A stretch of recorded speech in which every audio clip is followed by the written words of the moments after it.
Recovery से related the entire the whole principal amount is paid back now. Okay ma'am, मतलब repayment में हम मतलब एक तरह से थोड़ा थोड़ा करके देते हैं। हाँ, बिकॉज इंटरेस्ट जो होता है वो होल में देते हैं। हाँ, तो रिकवरी ऑफ लोन का मतलब है कि यहाँ से हमने सारा पैसा कवर कर लिया, we got the entire amount, कि हमें पूरा का पूरा principal amount we have received, and repayment में आप कुछ इंस्टॉलमेंट्स में विद इंटरेस्ट उसे पे कर लो। अच्छा मैम, एक में रिसीव कर रहे हैं और एक में पे कर रहे हैं। वो दोनों कंडीशंस डिपेंड करती है इशिका, दोनों सेम के लिए हो सकती है। Repayment of loan other country, recovery of loan from the other country, दोनों सेम हो सकता है, डिपेंड करता है ट्रांजैक्शन किस टाइप की है। Okay okay ma'am.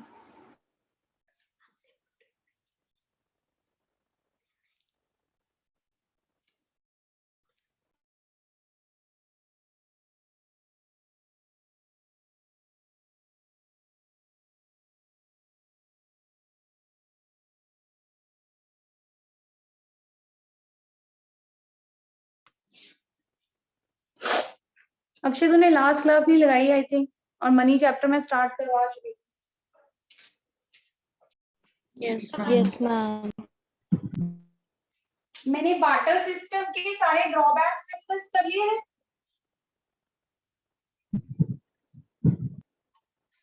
Barter system का we have discuss one drawback, that is lack of double coincidence of bond.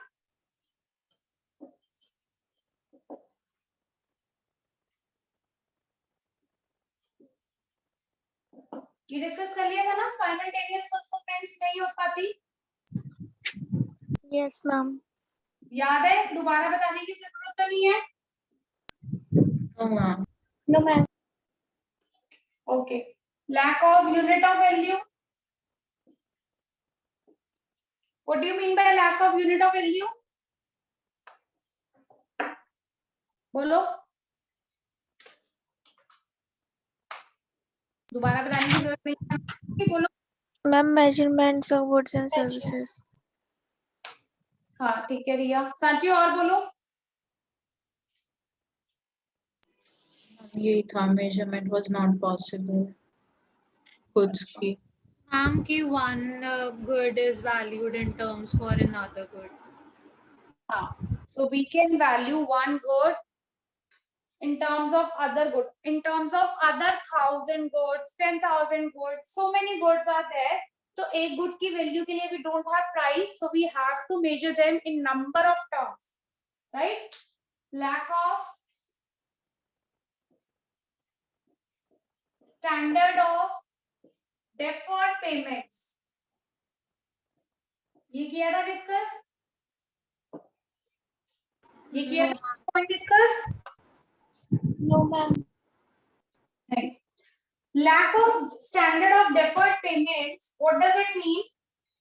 देखो, deferred payments का मतलब होता है futuristic payments.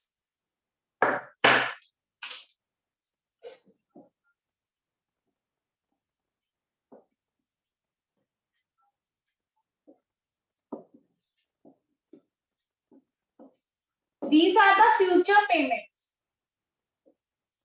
बच्चों, whenever there was barter system, it was not possible to pay the amount. Pay the amount in the sense we have commodity based system, that is a barter system is based on commodities.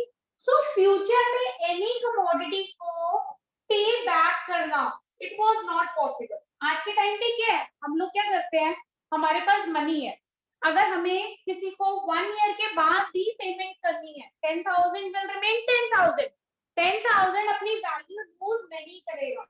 If I am paying 10,000 to B after 1 year, so will this 10,000 leave its value?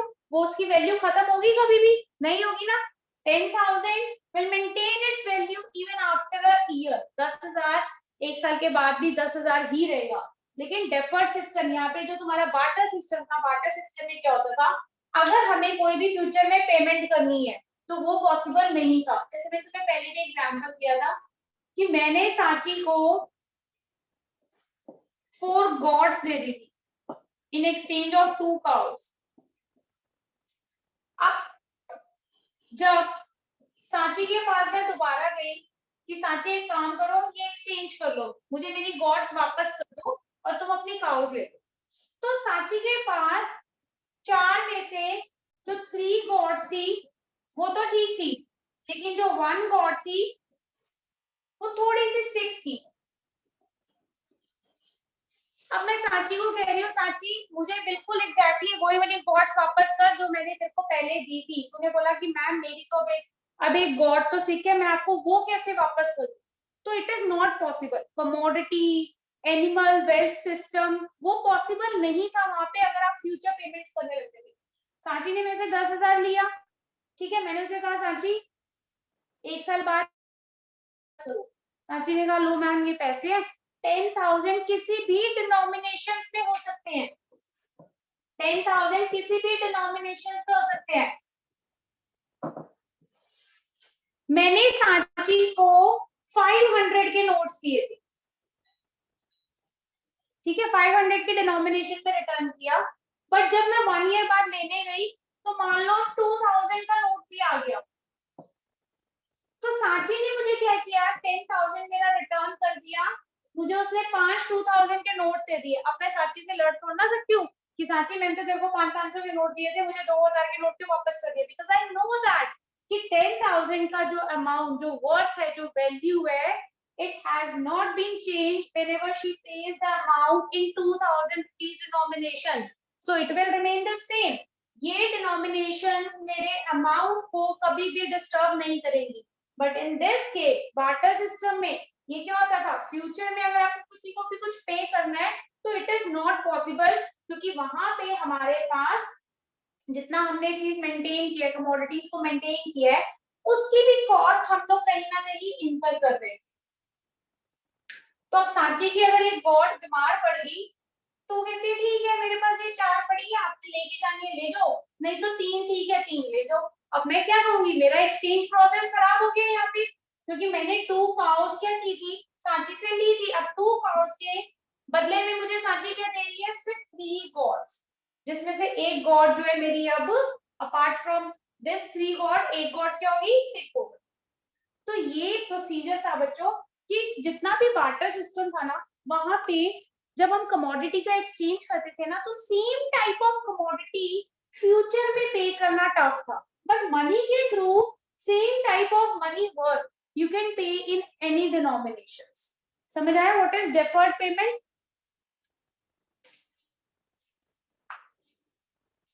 Yes. Clear to everyone?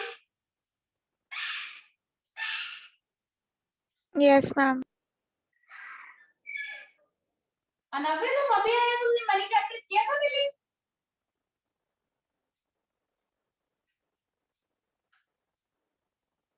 अनव्य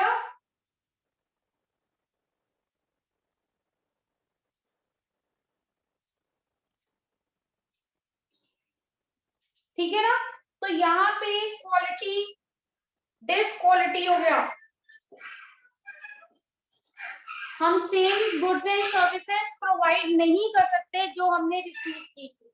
तो this quality of goods and services, this quality of time, क्योंकि आप अगर आप कहो कि उस time पे तो मैंने तुझे ये प्रोवाइड किया था, आप सेम चाहिए चीज मुझे इस टाइम पे प्रोवाइड कर, इट इज नॉट पॉसिबल। तो डेफर्ड पेमेंट्स में, बार्टर सिस्टम में deferred payment was not possible. Next था स्टोर ऑफ वैल्यू, ये मैंने बताया था ना, store of value.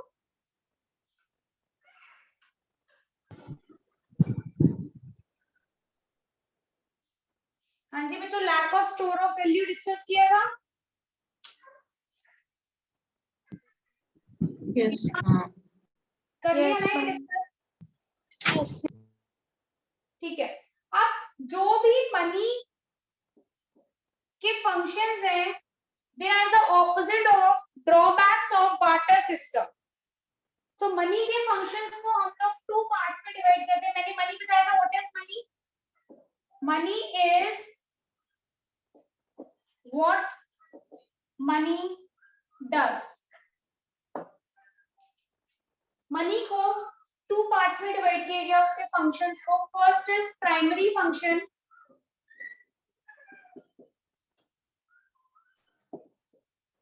Second is secondary function.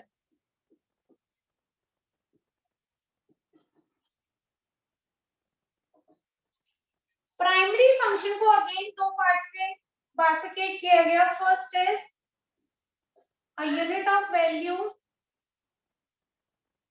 Second is a medium of exchange.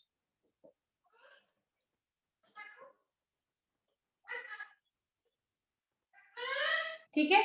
Secondary functions को फर्दर टू पार्ट्स में डिवाइड किया गया. स्टोर ऑफ वैल्यू,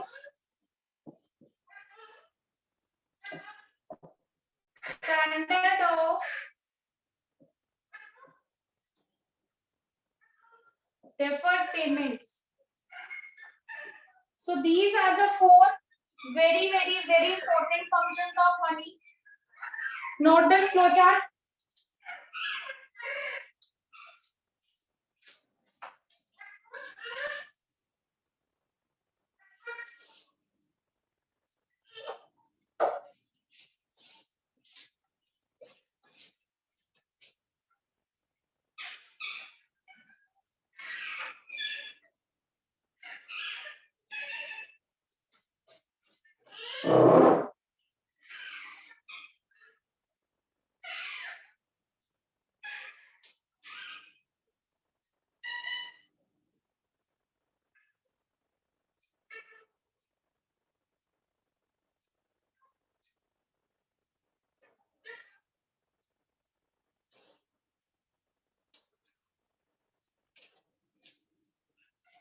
कर लिया बच्चों नोट? Yes. अब तुमने देखा जो बार्टर सिस्टम के ड्रॉबैक्स थे, they all are the functions of the money. That's why it is important to explain barter system first. Still इन्होंने बार्टर सिस्टम डिलीट कर दिया कोर्स से, क्योंकि इस पे बेस्ड एक क्वेश्चन तो रहता ही था ऑलवेज. बार्टर सिस्टम क्वेश्चन कैसे आता था कि this is the drawback of the barter system, now explain how money has resolve the problem. तो उसमें तुम्हें बार्टर सिस्टम का ड्रॉबैक भी एक्सप्लेन करना पड़ता था, as well as same problem को with the function of money explain करना पड़ता था. Now what first is your unit of value. Unit of value, measure of value, unit of account, कुछ भी कह सकते हैं इसे. बच्चों बहुत इंपॉर्टेंट है मनी के फंक्शंस, चाहे रट्टे मारना,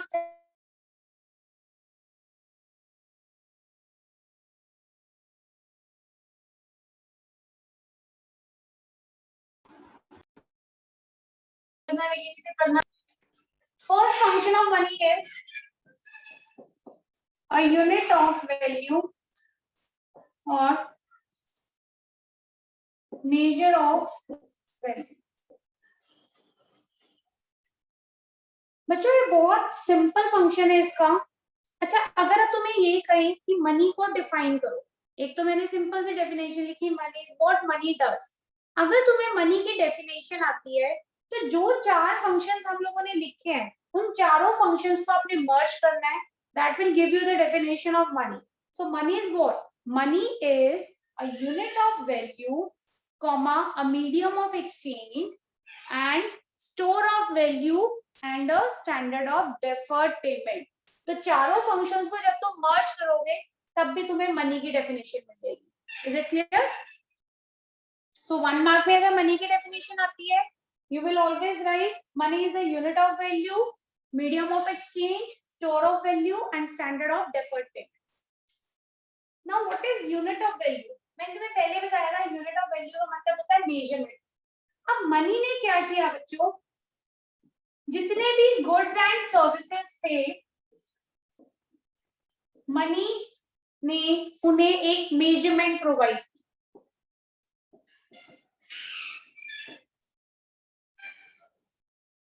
Now we can express the value of goods and services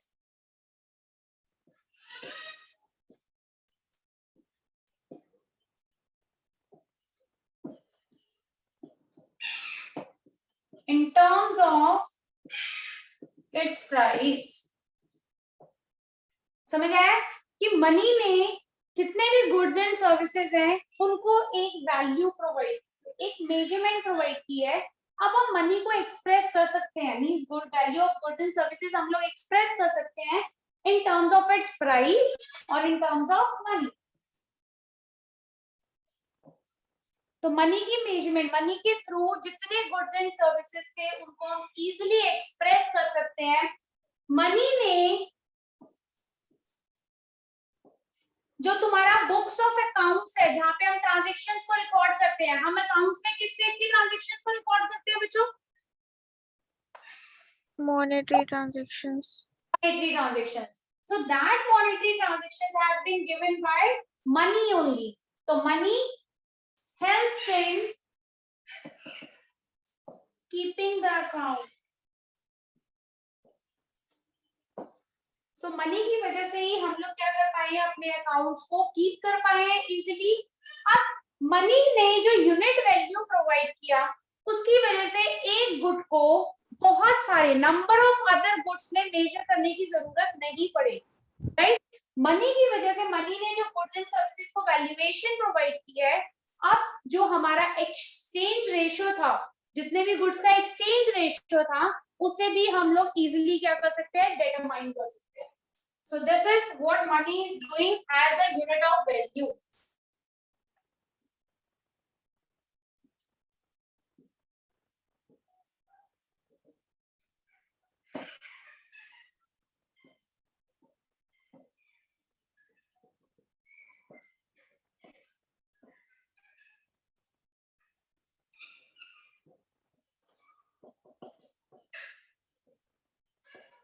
It is not difficult to determine exchange ratio of goods. ठीक है, समझ आया? Money as a unit of value. Ma'am last point एक बार समझाना। लास्ट पॉइंट क्या है बेटा? मनी ने जितने भी गुड्स एंड सर्विसेज हैं उनको एक वैल्यूएशन प्रोवाइड कर दिया। अब इस वैल्यूएशन से अगर हमें किन्हीं भी गुड्स का एक्सचेंज रेशियो निकालना होता है, हम इजीली निकाल सकते हैं। देखो सांची, लेट अस सपोज तुष्टि ने एक शर्ट बाय की, राइट। तुष्टि ने जब एक शर्ट बाय की, इट कॉस्ट 1500। अब यहाँ पे रिया ने भी एक शर्ट बाय की है, इट कॉस्ट 800। यहाँ पे क्या है, अगर मैं ये अमाउंट्स ना लिखूं तो एक तरफ तुष्टि की शर्ट है और एक तरफ रिया की शर्ट है। लेट अस अज्यूम कि रिया की शर्ट हम सबको देखने में अच्छी लग रही है, और अगर तुम इसका रेशियो देखो तो यहाँ पे इसने 1500 स्पेंड किया है और इसने सिर्फ 800 स्पेंड किया है। तो by getting the values, by getting the measurements of the goods, we can easily provide exchange ratio. भाई हम कह सकते हैं रिया तुम्हारी शर्ट जो है वो सस्ती है और अच्छी भी है, तुष्टि ने तुमसे महंगी शर्ट ली है बट वो इतनी ज्यादा अच्छी नहीं लग रही है। ठीक है, तुष्टि माइंड मत करियो, सिर्फ एग्जांपल लिया है। तो इस केस के अंदर क्या हुआ कि वैल्यूएशन, जब तक वैल्यूएशन नहीं था तुमने बता दिया कि हाँ हम सबको रिया की शर्ट अच्छी लगी है, लेकिन जैसे ही वैल्यूएशन हुआ तो यहाँ पे हम ये बता सकते हैं कि उसने एक्स्ट्रा अमाउंट स्पेंड किया हुआ यहाँ पे, जबकि उसने इतना अमाउंट स्पेंड नहीं किया हुआ। तो अगर दो गुड्स को वैसे देखो वैल्यूएशन पॉसिबल नहीं है, लेकिन हाँ अगर तुम उसको मनी टर्म्स में मेजर करोगे तो तुम दोनों का एक्सचेंज रेशियो निकाल सकते हो। अब अगर रिया गए कि तुष्टि मेरी शर्ट तुमसे बेटर है, तो तुम क्या करो, एक्सचेंज कर लो, लेकिन मुझे तुम्हारी अच्छी लगती है। अब तुष्टि कह सकती है कि मैं एक्सचेंज कैसे कर लूं, मेरी शर्ट ऑलमोस्ट तुम्हारे शर्ट के रेट के डबल है और तुम्हारी उसकी हाफ है, सो एक्सचेंज रेशियो यहाँ पे पॉसिबल है ही नहीं, हम कर ही नहीं सकते एक्सचेंज। समझ आया सर जी? तो यहाँ पे जैसे मोटिवेशन प्रोवाइड किया गुड्स एंड सर्विसेज को, एज वेल एज उसने एक्सचेंज रेशियो भी प्रोवाइड कर दिया। नहीं तो पहले क्या करना पड़ता था हमें, इसी एक शर्ट को रिया के पास so many intermediate transactions, means we can assume 1000 other goods जिसमें रिया अपनी शर्ट को एक्सचेंज कर सकती थी। She can exchange it for a purse, she can exchange it for a necklace, she can exchange it for any lower, anything. Means बहुत सारे products है जहाँ पे रिया क्या कर सकती है कि उसे एक्सचेंज कर सकती है, but with the help of the price, इस प्राइस की वजह से जो एक्सचेंज रेशियो है दोनों का वो हम लोग इजिली डिटरमाइन कर सकते हैं। क्लियर है बेटा? Yes, ma'am. बच्चों ये पॉइंट्स ना मतलब तुम्हें सुनने में बहुत इजी लगते हैं कि यूनिट ऑफ वैल्यू है, हाँ ठीक है, मेजर ऑफ वैल्यू है, प्राइस प्रोवाइड किया हुआ है और कोई प्रॉब्लम नहीं है, but when you right this, क्योंकि अगर तुम्हें ये 3 to 4 मार्क में एक फंक्शन आ जाएगा तो तुम्हारे लिए बड़ा डिफिकल्ट हो जाता है कि क्या लिखना है, और यूजुअली बच्चे क्या करते हैं, सेम पॉइंट को बार बार रिपीट करते रहते हैं। तो better to write this point, सिर्फ फंक्शंस लिख लो, बाकी टॉपिक के तो मैं तुम्हें नोट्स दे ही दूंगी, एक बार इसे फंक्शंस लिख लो, सो दैट एक बार पढ़ने के बाद तुम्हें अच्छे से और क्लियर हो जाएगी। समझ आ गया ना यूनिट ऑफ वैल्यू क्या होता है? तो तुमने लिखना वही है जो मैं लिखवा रही हूँ बोर्ड एग्जाम्स में, और इसी फॉर्म में लिखना है, पॉइंट्स की फॉर्म में लिखना है, पैराग्राफ में कुछ भी अटेम्प्ट नहीं करना, पैराग्राफ में मत लिख के आना कि यूनिट ऑफ वैल्यू बोला है तो एक बड़ा सा पैराग्राफ बना के आगे, पैराग्राफ नहीं निकले, सब पॉइंट्स बना के आना। इसे लिखो जल्दी से,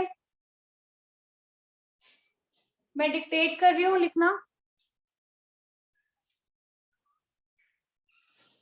लिखो, money is unit of account,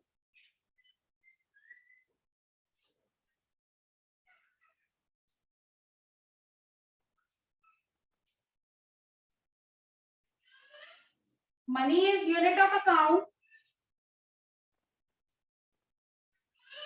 in terms of which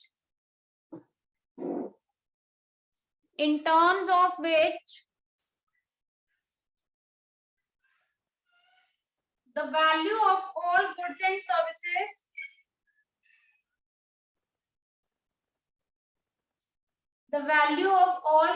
services is measured and expressed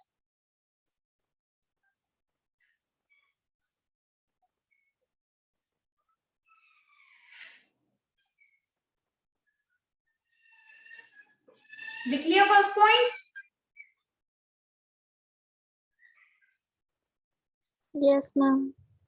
second point लिखो, it is a standard unit, it is the standard unit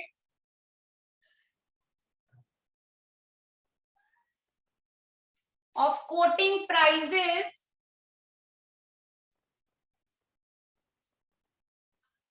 of goods and services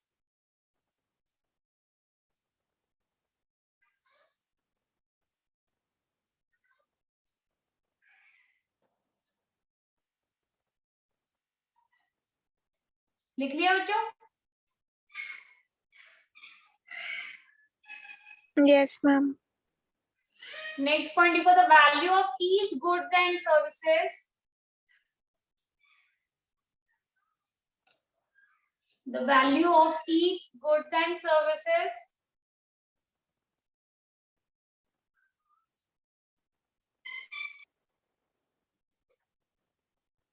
are expressed as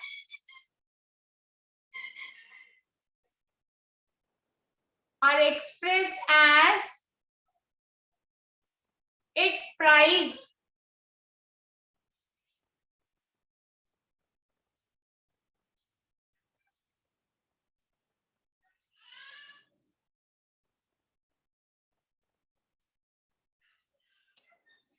done.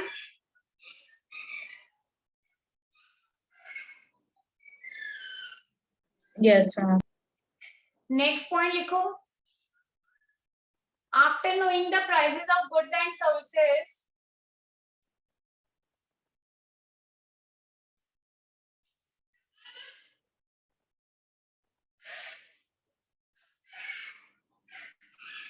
after knowing the price of goods and services, it is not difficult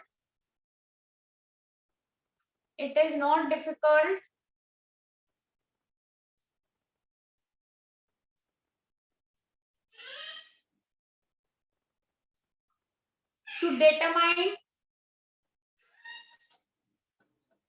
determine exchange ratio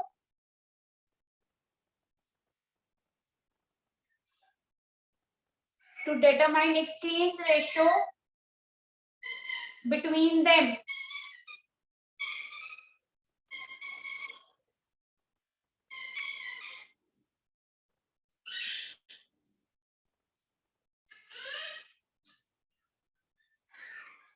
लिख लिया बच्चों? Yes. Yes, ma'am.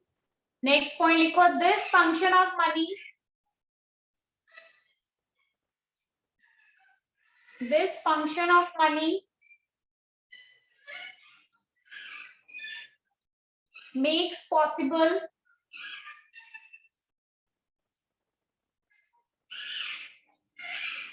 of keeping business accounts,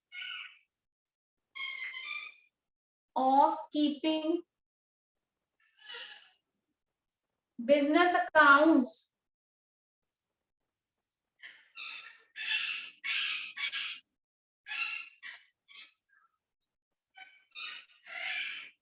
last point लिखो,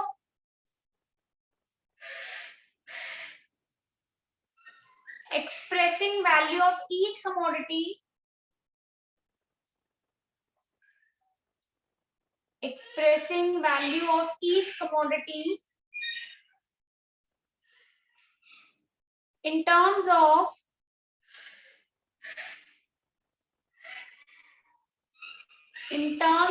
quantities of other goods, in terms of quantities of other goods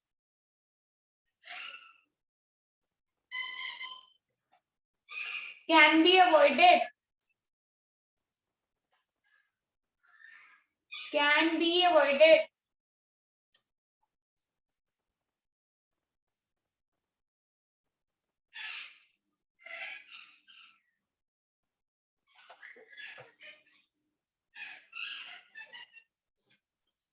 सारे points लिख लिए?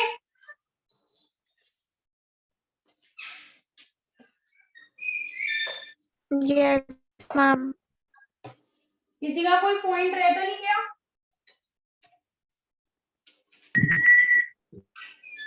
कोई point repeat तो नहीं करना बच्चों? No, ma'am. तुष्टि बोलो। No, ma'am. Okay. Next is money is medium of exchange.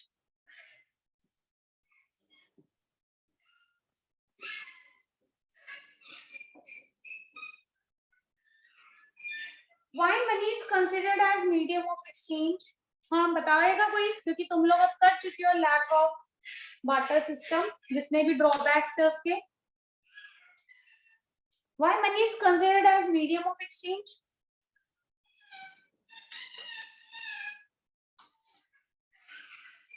तुष्टि Ma'am, Yes, ma'am. बोलो बेटा।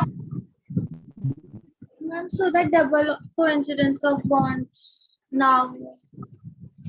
हाँ, डबल कोइंसिडेंट ऑफ बॉन्ड को हम लोग क्या कर सकते हैं, अब अवॉइड कर सकते हैं। तो मीडियम ऑफ एक्सचेंज, हाँ सांची बोलो। मैम वो सिर्फ इजी कर देता है एक्सचेंज। हाँ एक्सचेंज, किन टर्म्स में एक्सचेंज इजी हो जाता है सांची? कौन सी टर्म्स? कैसे मतलब? Buying and selling. कैसे मतलब? मतलब किन टर्म्स में एक्सचेंज इजी हो जाता है? In terms of buying and selling of goods and services. Yes ma'am. अब इधर देखो, money serves as a medium of exchange, or we can say payments. Money ने क्या किया बच्चों, को एक मीडियम ऑफ एक्सचेंज की तरह सर्व करता है। क्यों? क्योंकि इसकी वजह से बाइंग एंड सेलिंग प्रोसेस बहुत इजी हो चुका है। So money has serve buying and selling process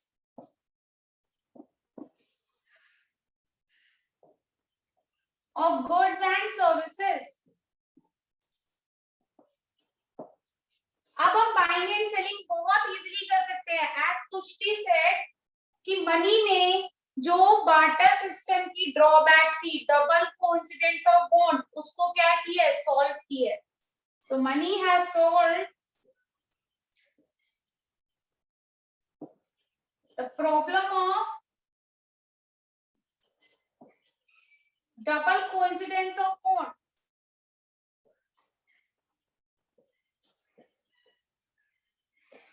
double coincident of bond दोबारा एक्सप्लेन करने की जरूरत तो नहीं है, सबको क्लियर है. It is simultaneous fulfilment of goods and services. Clear है ना ये? Yes, ma'am. तो देखो मनी ने as a medium of exchange means as a payment serve किया उसने. इसने बाइंग एंड सेलिंग प्रोसेस को इजी किया है. इसने जो बार्टर सिस्टम की प्रॉब्लम थी, डबल कोइंसिडेंट ऑफ बॉन्ड, उसको सॉल्व किया. और मनी ने क्या किया बच्चों, इस पॉइंट के अंदर मनी ने ट्रेडिंग कॉस्ट की प्रॉब्लम को सॉल्व किया. क्या है trading cost? What is trading cost? बताया था मैंने लास्ट क्लास में. यस अमूल्य, व्हाट इज ट्रेडिंग कॉस्ट बेटा?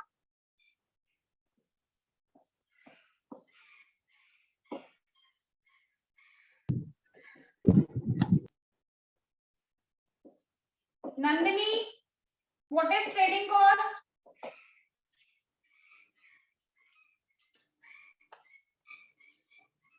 Nandini?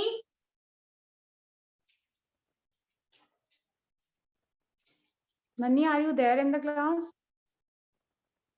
Yeah, still not responding. Nandini? Nandini, say yes or no. Please reply. You know the answer? Yes, ma'am. हाँ बोलो फिर, what is trading cost?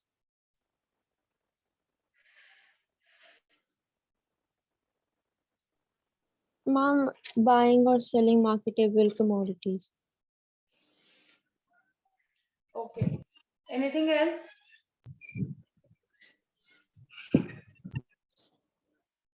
Sparsh, what is trading cost?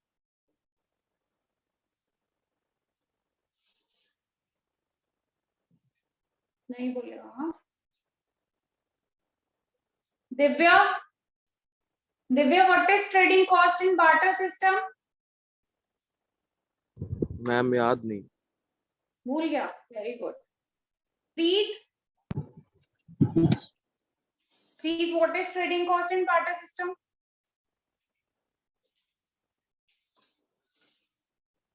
Very bad, huh? Response है ना. The cost of engaging in trade. Who has given me the answer? Tushti. Yes, ma'am. Cost of engaging in trade. Nandini, you said trading cost in the business terms, which was correct. But in barter system, how many type of trading cost we have? So trading cost is what? Cost of engaging in trade. So in barter system, we have two type of trading costs. First is search cost and disutility of waiting.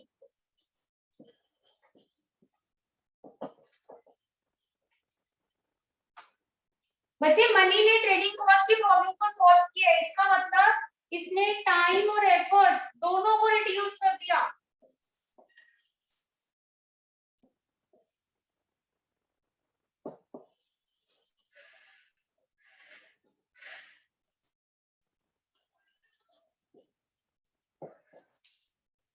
ठीक है.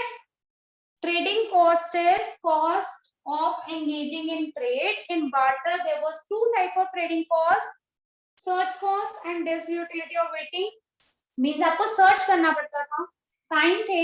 disutility of waiting का मतलब है कि यहाँ पे efforts बहुत ज्यादा थे, एनर्जी बहुत ज्यादा लगती थी. क्यों? हमें इंटरमीडिएट ट्रांजैक्शंस बहुत ज्यादा करनी पड़ती. तो उस इंटरमीडिएट ट्रांजैक्शंस की प्रॉब्लम को सॉल्व किया किसने? मनी. बच्चों मुझे एक बात हो, तुम सब लोगों को चैप्टर समझ आ रहा है ना? क्योंकि आज Yes, तुम्हारे ma'am. नोट्स देख के मुझे ऐसा लग नहीं रहा. हाँ Divya, Preet, Amulya, Anvya, you even didn't reply. Ma'am आ रहा है. आ रहा है ना? अच्छा, Rahul is also present in the class. Rahul, yes ma'am. Rahul ये तुम्हारी फर्स्ट क्लास है मनी की? No ma'am. नहीं, तुमने किया ना स्टार्टिंग से चैप्टर? जी मैम. ठीक है, समझ आ रहा है Rahul? Yes ma'am. Okay. Yes बच्चों, क्लियर है? Nandini, it's clear now? Yes, ma'am. Okay. बच्चों कुछ नहीं भी आता ना, एटलीस्ट मुझे एक बार रिप्लाई कर दिया करो कि मैम नहीं आता या भूल गए, so that I can explain it again. But बिल्कुल चुप मत बैठा करो.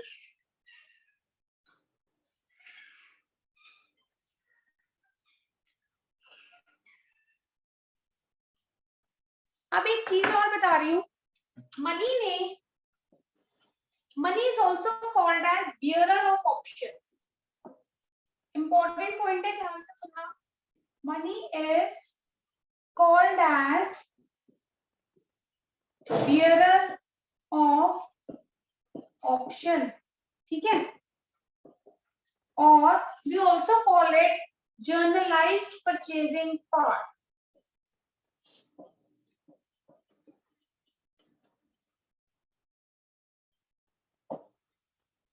अभी नोट मत करना, मैं पॉइंट लिखवा दूंगी तुम लोगों को, सिर्फ समझना.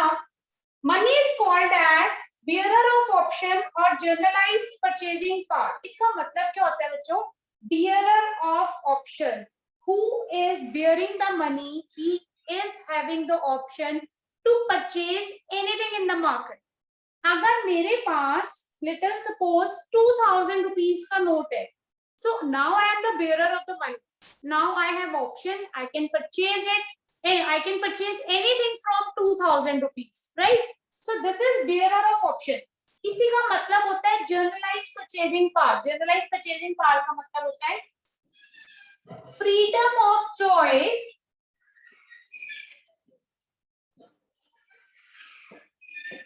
that money offers. मनी ने हमें एक फ्रीडम प्रोवाइड किया कि अगर हमारे पास पैसे हैं, हमें सो मेनी इंटरमीडिएट ट्रांजैक्शंस करने की जरूरत नहीं है. We can buy anything in the market. तुम्हें हॉर्स लेना है, तुम्हें अटायर्स लेने हैं, तुम्हें शूज लेने हैं, तुम्हें बैग्स लेने हैं. We have so many goods, so many durable, semi durable, perishable goods in the market related to the consumer. We can buy them with the help of money only. अब हमें किसी भी type की, भाई मेरे को पता है मुझे अगर घर लेना है तो मैं ये थोड़ा ना कहूंगी घर लेने के लिए मुझे देखना पड़ेगा कि मेरे घर की जरूरत किसको है और मुझे जिस टाइप का घर चाहिए वैसा घर उसके पास होना भी चाहिए. तो वो तो बहुत टफ हो जाता है, इतनी इंटरमीडिएट ट्रांजैक्शंस करना इट्स नॉट पॉसिबल. तो मनी ने हमें एक फ्रीडम प्रोवाइड किया. किस चीज का फ्रीडम प्रोवाइड किया?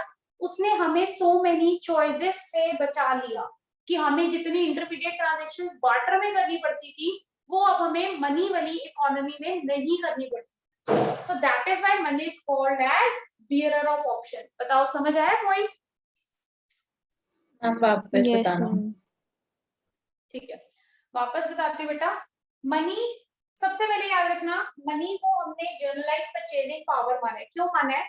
क्योंकि बच्चे मनी ने आपको एक ऐसा फ्रीडम प्रोवाइड किया है कि आप मार्केट में कुछ भी बाय कर सकते हो.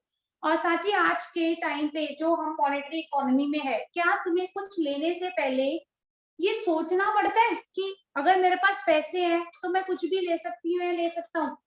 लेकिन जब तुम बार्टर सिस्टम में थे तो बार्टर सिस्टम में तुम्हें क्या करना था साची? मान लिया अगर देखो 2 काउस के एक्सचेंज में एक हॉर्स चाहिए था तो तुम्हें कितनी सारी ट्रांजैक्शंस करनी पड़ेंगी.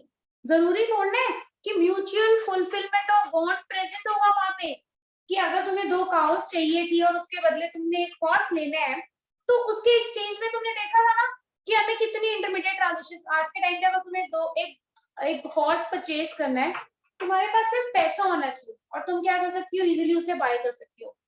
क्या तुम्हें बाकी इंटरमीडिएट ट्रांजैक्शंस करनी पड़ेंगी? नहीं करनी पड़ेगी ना यहाँ पे मॉनेटरी इकोनॉमी में. तो ये ही मनी की एक्चुअली फ्रीडम है. मनी ने हमें एक लिबर्टी प्रोवाइड की कि जो हम लेना चाहते हैं वो हम मार्केट में ले सकते हैं, जबकि बार्टर में वो पॉसिबल नहीं था. Yes ma'am. आज हम मान लो कुछ भी जीन्स लेने जा रहे हैं सूट्स लेने जा रहे हैं, शर्ट्स लेने जा रहे हैं, तो सोचना पड़ता है नहीं, क्यों, पैसे दो, जो मर्जी मार्केट में बाय कर लो। अगर पहले टाइम में मान लो क्लोथ्स ऐसे बनते होते हैं कि तुम्हें पता है फलाना फलाना बंदा क्लोथ्स बनाता है, लेकिन उसकी एक्सचेंज भी तो तुम्हें पता होनी चाहिए बार्टर टाइम पे, कि या तुम्हें उसे शूज के 4-5 पेयर देने पड़ेंगे, या फिर तुम्हें वेजिटेबल्स देनी पड़ेंगी, या तुम्हें राइस देने पड़ेंगे, तब जाके वो तुम्हें क्लोथ्स देगा या तुम्हारे क्लोथ्स बना के देगा तुम्हें।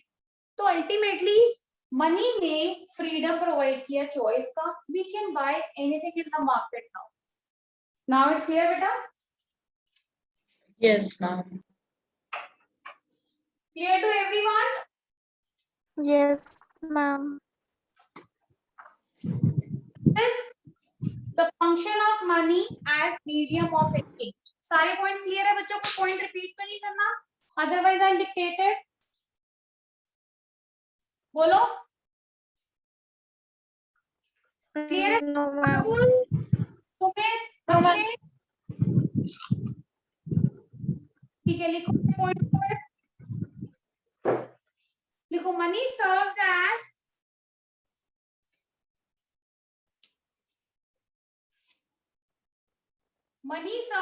medium of exchange or payments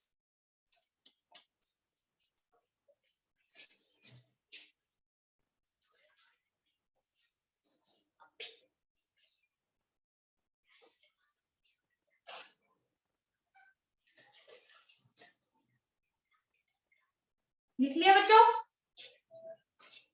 Yes, ma'am. Next लिखो money has solve the problem of, ma'am money serves as क्या बोला था आपने? money serves as a medium of exchange or payment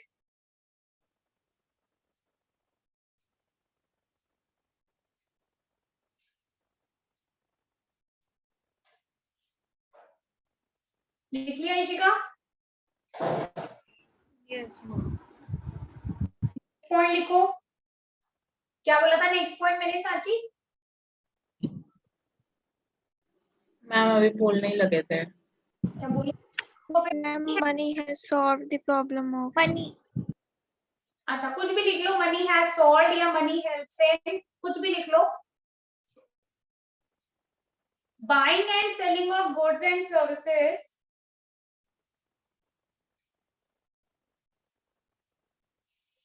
buying and selling of goods and services as it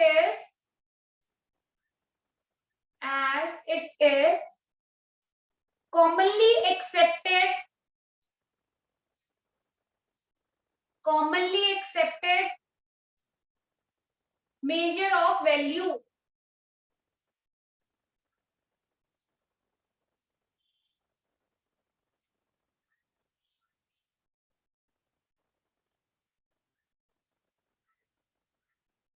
लिख लिया बच्चों? Ma'am goods and services के बाद क्या बोला था? as it is commonly accepted measure of value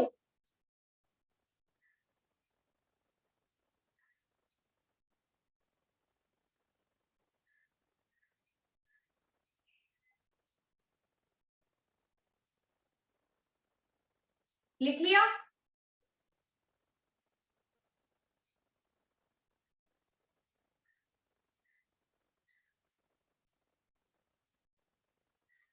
Yes, ma'am. Next लिखो it has solved the problem of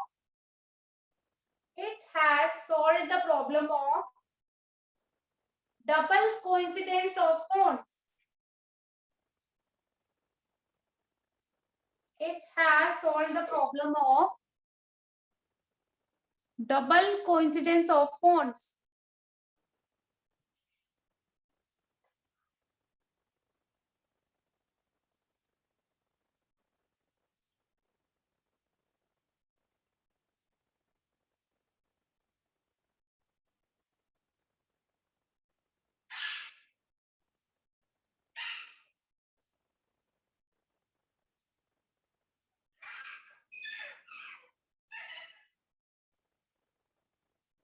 लिख लिया बच्चों?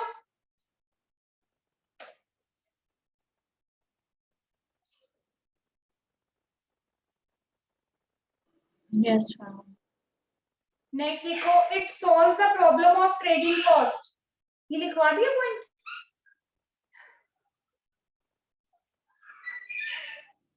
No, ma'am. लिखो, it problem of trading cost. Trading cost in barter. Ma'am repeat करना. It solves the problem of trading cost in barter.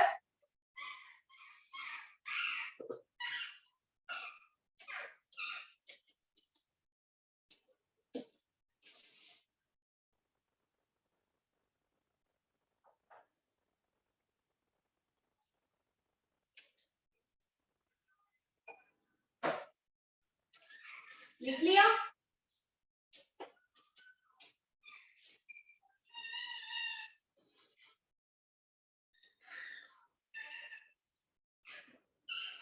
Yes. Yes, ma'am.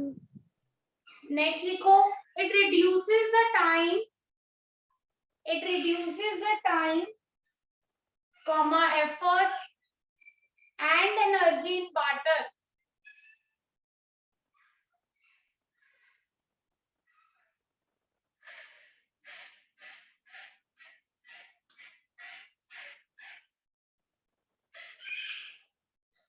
Ma'am, and energy. Time, effort and energy spent in barter.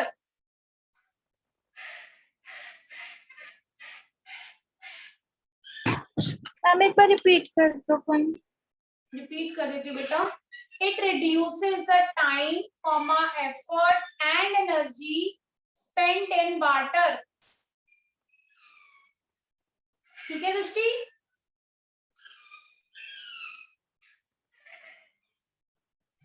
Ma'am reduces the time के बाद Time, comma, efforts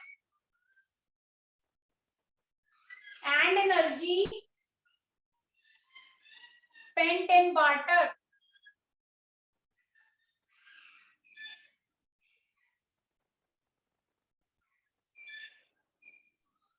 done ma'am. Done बेटा. Yes ma'am.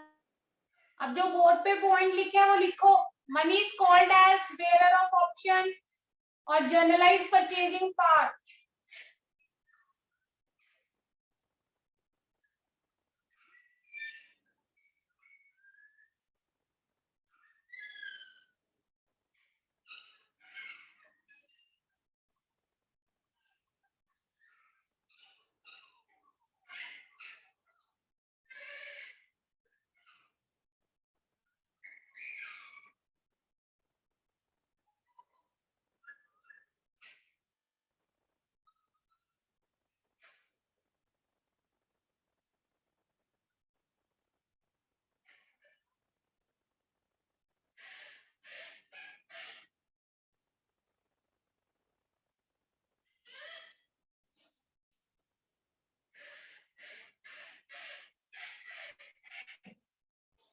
लिख लिया बच्चों.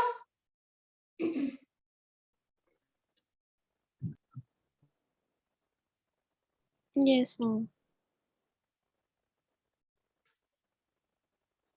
और इसके साथ ये भी लिख लिया. Generalize purchasing power indicates freedom of choice that money offers. Do write the statement बच्चों. Generalized purchasing power indicates freedom of choice that money offers.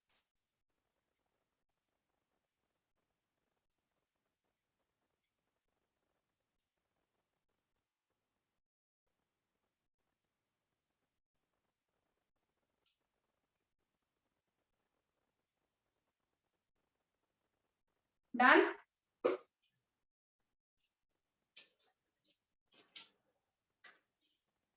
Yes, ma'am. Okay. Now, next, secondary functions of money.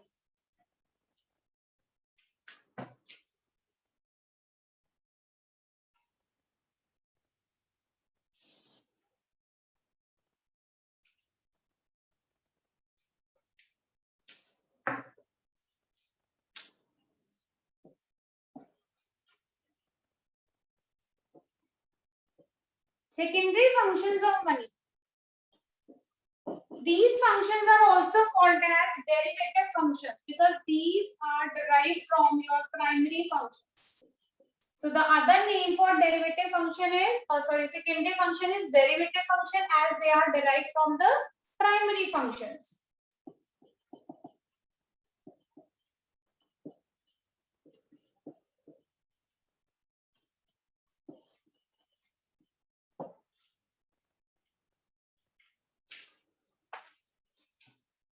स्पर्श कौन से हैं secondary functions? स्पर्श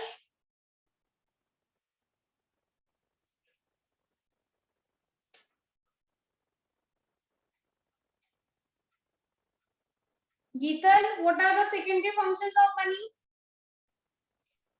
Ma'am, store of value and standard deferred payments.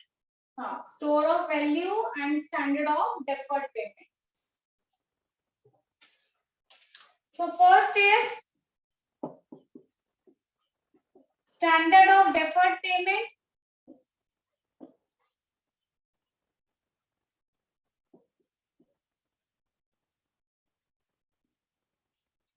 What are deferred payments? Ishika, what are deferred payments? Future हाँ, बोलो payments. इसी- Ma'am, future payments. payments.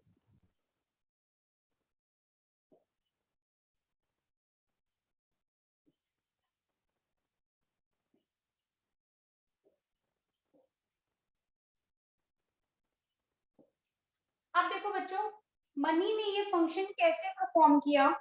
Money ने ना फ्यूचर पेमेंट्स को पॉसिबल किया. हाउ? जितनी भी लेंडिंग एंड बोरिंग का जो प्रोसेस है या फिर बाइंग एंड सेलिंग का प्रोसेस है on credit basis, that is possible through money only. तो जितनी भी क्रेडिट ट्रांजैक्शंस हैं जहां पे हम इमीडिएटली कैश को पे नहीं कर सकते, that transactions are now performed with the help of money. So transactions जो कि lendings and borrowings की है और buying and selling की है, मतलब जितनी भी आपकी marketable business transactions है, they can also be performed with the help of money only. Money से हम इसे क्या कर सकते हैं? परफॉर्म कर सकते हैं. तो wherever immediate cash cannot be made, जहां पे आप इमीडिएटली कैश को पे नहीं कर सकते, वहां पे हमने क्या किया है? मनी ने इस फंक्शन को रिजॉल्व किया. बिकॉज मनी को हम लोग, मनी क्या क्या है? एक कांस्टेंट वैल्यू रहती है इसकी. मैंने तुम्हें पहले भी समझाया था कि 10,000 will remain 10,000 even after a year. तो मनी ने एक अपनी कांस्टेंट वैल्यू को मेंटेन किया हुआ है through the time.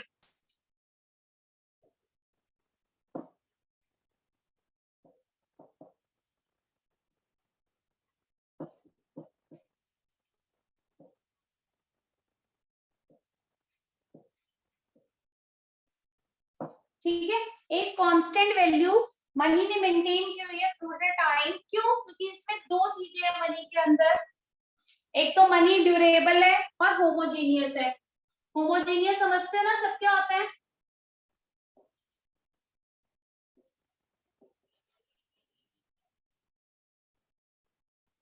Yes, homogeneous word का मीनिंग क्लियर है सबको? मैम एक बारी डेफिनेशन बताना इसकी, कि बेटा होमोजेनियस की वर्ड. होमोजीनियस की, अगर हम लोग होमोजीनियस प्रोडक्ट्स की बात करते हैं साची, तो homogeneous products are the those products which are similar or which are identical in shape, branding, packaging, pricing, etc. weight, color सब में सेम होते हैं. अब अगर आप मनी की होमोजेनिटी की बात कर रहे हो, तो साची जो 2000 रुपीज का नोट है वो हम लोग स्टेट में कहीं से भी ले लें, सेम 2000 रुपीज का नोट ही है ना. सो 2000 रुपीज का जो डिनोमिनेशन है, it is identical to the denomination 2000 anywhere. You can get it from any state, कहीं से भी ले लो, सेम होता है. या अलग अलग होते हैं कि स्टेट का कलर अलग है, स्टेट का कलर है अलग है, ऐसा होता है? नहीं ना. अब लेस का पैकेट है, येलो वाला लेस ले लेती हूँ मैं. येलो लेस जो है, तुमने होमोजेनिटी किया होगा प्रोडक्ट डिफरेंशिएशन वाला उस चैप्टर में, परफेक्ट कंपटीशन में. फॉर्म्स ऑफ मार्केट में पढ़ा था, हमें जो पढ़ाया था ना होमोजेनिटी आप लोगों को। Yes, ma'am. ये साची तुम्हें नहीं पढ़ाया था मैंने तुमने मैम वो चैप्टर में था. वो चैप्टर में था ना। तो होमोजेनिटी क्या होता है बेटा, अगर हम लोग येलो लेस 10 रुपीज वाला कहीं से भी ले ले, कहीं से भी वी कैन बाय, क्या तुम्हें कभी फ्लेवर में कोई चेंज लगा है? नहीं लगा। फ्लेवर तो सेम रहता है, पैकिंग सेम है, प्राइस सेम है। तो मतलब homogeneity is what? Homogeneity is something which is identical in shape, size, weight, packaging, pricing, branding etcetera, anything. ठीक है। Yes, ma'am. सो मनी क्या है बच्चों? Money throughout the time constant है, इसने अपनी कांस्टेंट वैल्यू मेंटेन की हुई है। व्हाई? क्योंकि एक तो ड्यूरेबल है, प्लस ये होमोजीनियस है, secondly it is commonly accepted, हर जगह हम लोग इसे यूज करते हैं।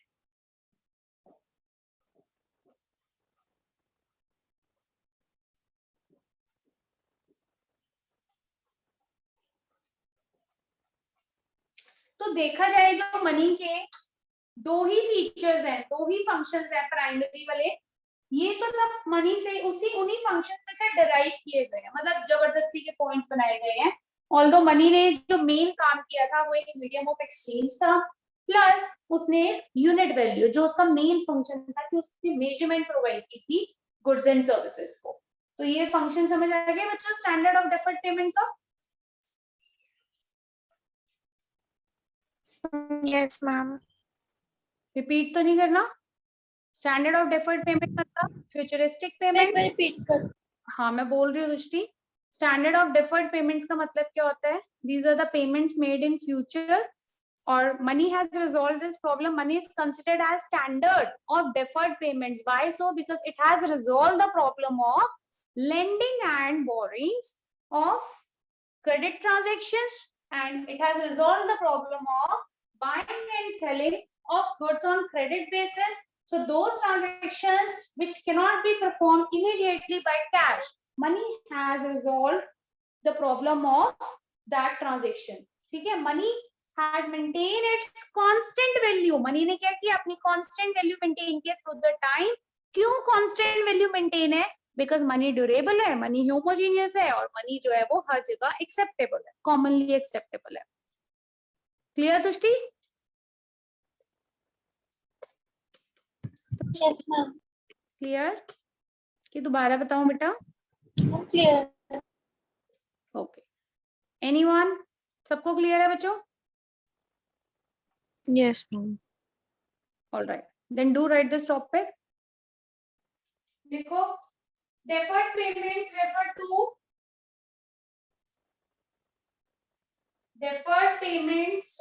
to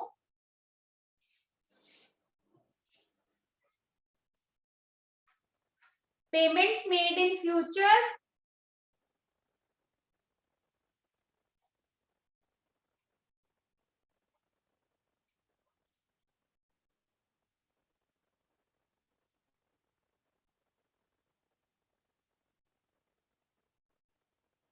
बच्चों।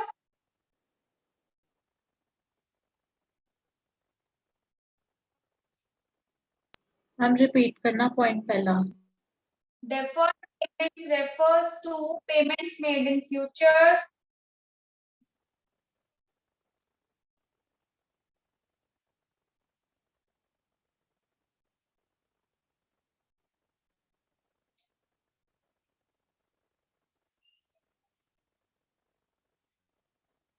next point, money as a standard of deferred payment, money as a standard of deferred payment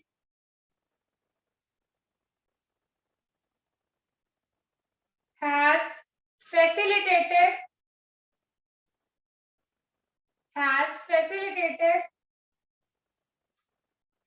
market transactions of buying, selling, lending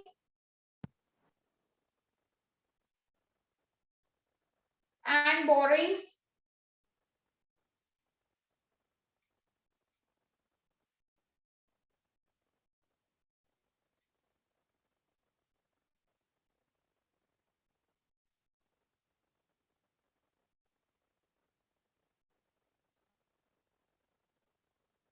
लिख लिया बच्चों?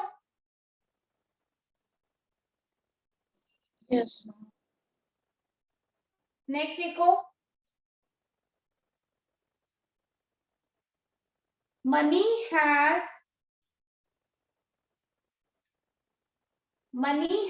made possible all the credit transactions. Money has made possible all the credit transactions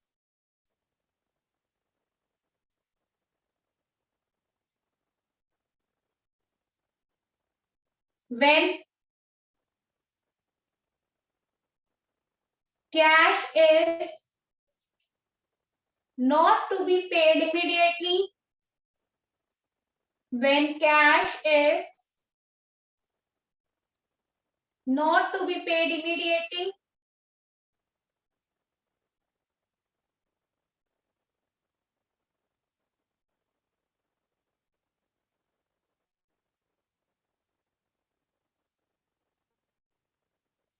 लिख लिया?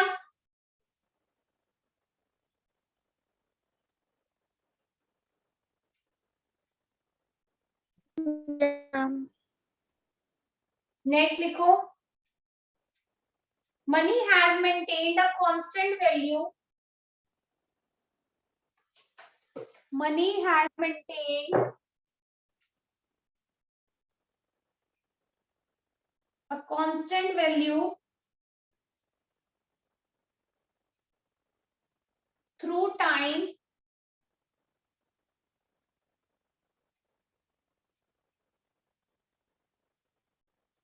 which overcomes the problem of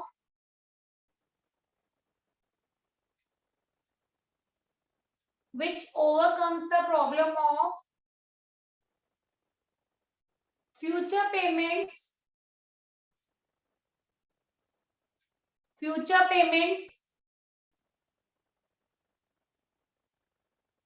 because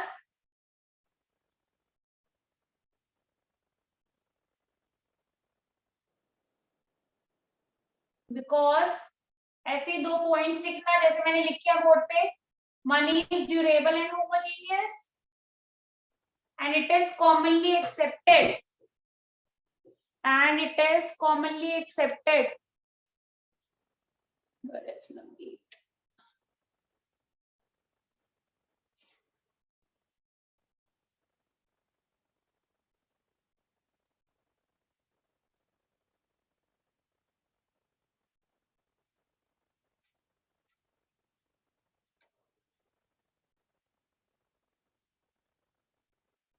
लिख लिया बच्चों?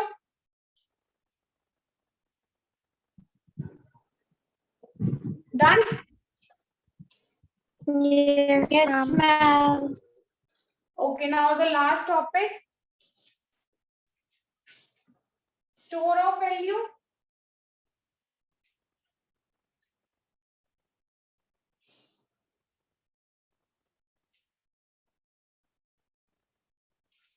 देखो store of value का बहुत इजी पॉइंट है, बार्टर सिस्टम में हम लोग वेल स्टोर करते थे कमोडिटीज पे, सो उसमें स्टोरेज कॉस्ट बहुत ज्यादा इन्वॉल्व थी।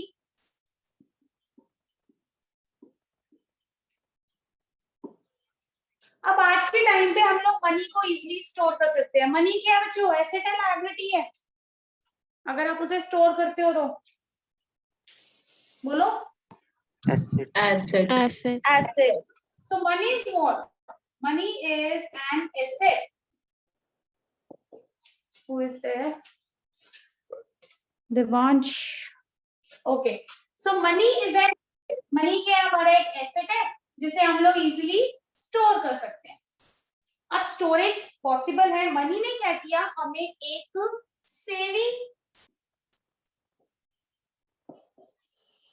सेविंग कैपेसिटी प्रोवाइड की। मींस मनी के थ्रू अब हम लोग पैसे को सेव कर सकते हैं। हम लोग पैसे को क्या कर सकते हैं? इन्वेस्ट कर सकते हैं। तो ये स्टोरेज फैसिलिटी, क्योंकि मनी को स्टोर किया जा सकता है इसीलिए सेविंग पॉसिबल थी। अगर हम मनी को स्टोर ही नहीं कर सकते तो हम उसे सेव करके रख ही नहीं सकते। कमोडिटीज को तुम सेव करते थे, तुम कहो कि अगर हम 1 महीने तक क्या करते हैं, अपनी वेजिटेबल्स को स्टोर करके रख सकते हैं. It is not possible. Green leafy vegetables जल्दी खराब हो जाएंगी. पेरिशेबल गुड्स है, मिल्क को तुमको हम 1 मंथ तक स्टोर कर लें तो it is not possible, because it is a commodity which can not be stored. So हम उसे सेव भी नहीं कर सकते. बट मनी को तुम क्या कर सकते हो, मनी एक एसेट है. It is in cash form, bank में, कैश इन हैंड, चेक्स में, प्लास्टिक मनी, डिमांड ड्राफ्ट, बहुत बहुत सारी फॉर्म्स है जिसमें हम लोग मनी को क्या कर सकते हैं, स्टोर करके रख सकते हैं.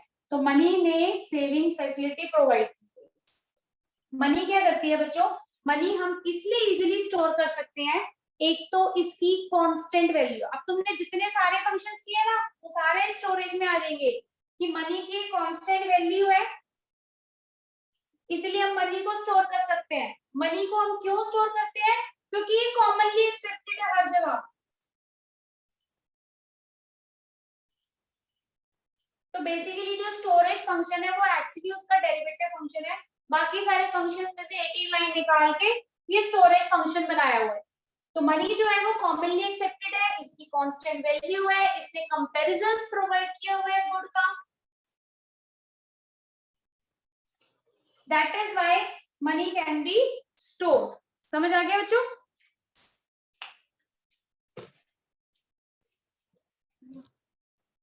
Yes, ma'am.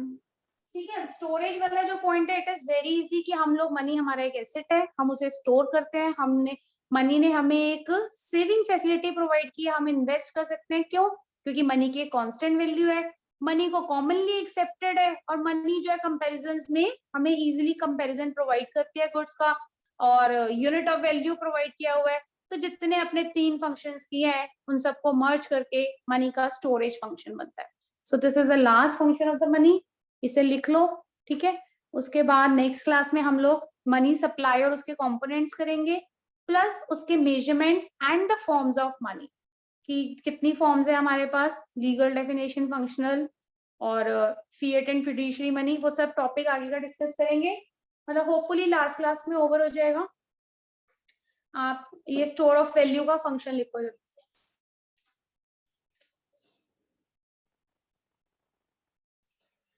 देखो, under barter system, under barter system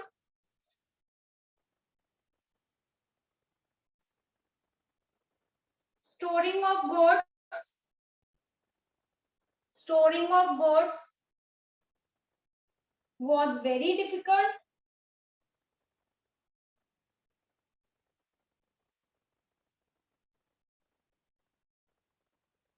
Was very difficult.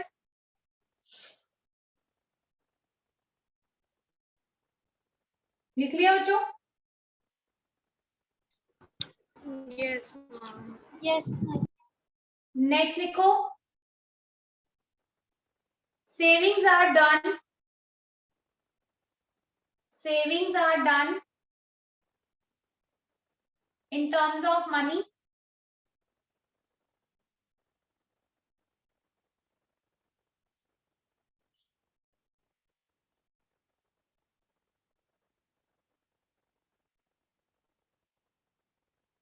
Done. Yes, ma'am. Next point लिखो, money occupies less space. Money occupies less space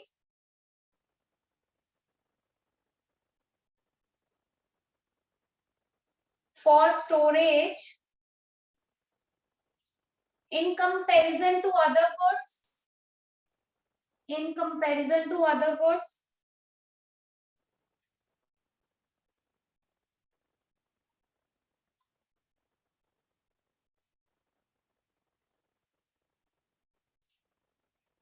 Done बच्चों? Yes, ma'am. Money is an asset.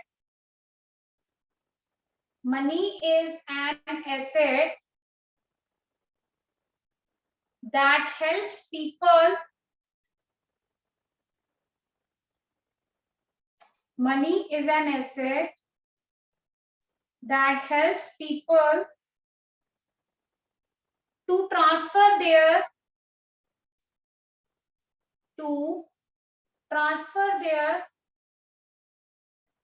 purchasing power, to transfer their purchasing power from present to future use.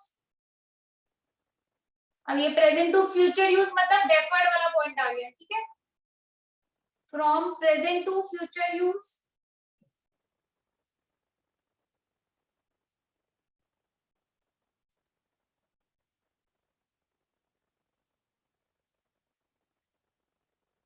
Next लिखो, money is a way, money is a way to store wealth. Money is a way to store wealth because it is commonly accepted. Because it is commonly accepted. बच्चों इस point के भी ना आगे सब points बना देना, दो तीन ना, ये जो लास्ट पॉइंट लिखवाया है बिकॉज के बाद आगे भी इसके सब पॉइंट्स बना देना. फर्स्ट पॉइंट में लिख देना इट इज कॉमनली एक्सेप्टेड.